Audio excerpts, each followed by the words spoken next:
Saya ingin menyampaikan apresiasi terhadap kinerja Kementerian Keuangan secara kelembagaan, ya, karena harus kita akui Ibu bisa mencapai target penerimaan 114%, kemudian belanja bisa di atas 97%, kemudian sudah mendapatkan WTP selama 12 tahun ya Bu ya.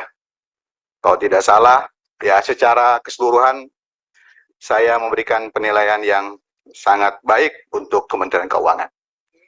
Hanya mungkin fungsi yang ingin saya tekankan adalah terkait fungsi Ibu sebagai Dirijen APBN kita, ya. Kita bersyukur pertumbuhan ekonomi kita bisa 5,3%. Tapi ini juga dibarengi dengan inflasi yang 5,5%.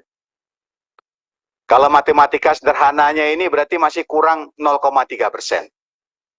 Kita bisa menciptakan pertumbuhan yang akan kita bagi menjadi kue kesejahteraan sebesar 5,3%.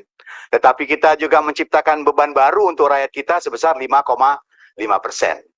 Berarti kan masih kurang 0,3%. Ini bahasa matematik sederhananya gitu ya.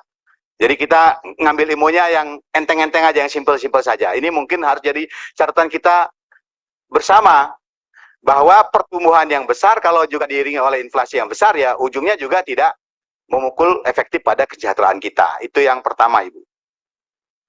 Yang kedua adalah tentang APBN sebagai shock absorber, ya.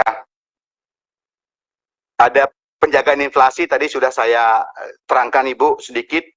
Kemudian momentum pemulihan dan yang ketiga untuk jangka pendek adalah tentang belanja prioritas ekonomi.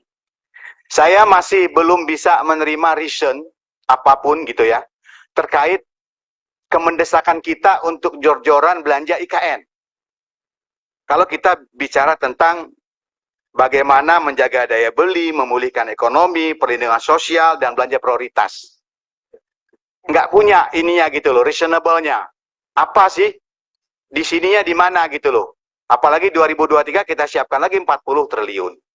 Kita juga nggak bisa menerima reason, kita jor-joran memberikan PMN kepada BUMN. Nggak masuk di sini gitu loh. APBN sebagai peredam guncangan itu nggak masuk. Ini kritik saya yang kedua. Yang ketiga tentang momentum penguatan ketahanan fiskal. Ya kemarin di Banggar sempat saya singgung, tapi karena waktu terbatas, saya panjangin sedikit Bu di sini. Silpa kita 130T kalau tidak salah 2022. Sal kita 400T. Uang yang besar. Ya. Kalau uang ini nggak jadi sal atau nggak jadi silpa, tetapi uang ini menggelontor, kita berandai-andai ke belakang, menggelontor menjadi program-program yang langsung memukul kepada kepentingan atau daya beli masyarakat, mungkin pertumbuhan kita nggak 5,3, mungkin bisa 6% gara-gara uang 400 triliun ini. Tetapi uang ini kan diem. 2022 apa 2021 kita ribut, marah-marah pada Pemda, uang dikirim banyak-banyak, diem di rekening, tidak dibelanjakan. Tetapi kita punya perilaku yang sama.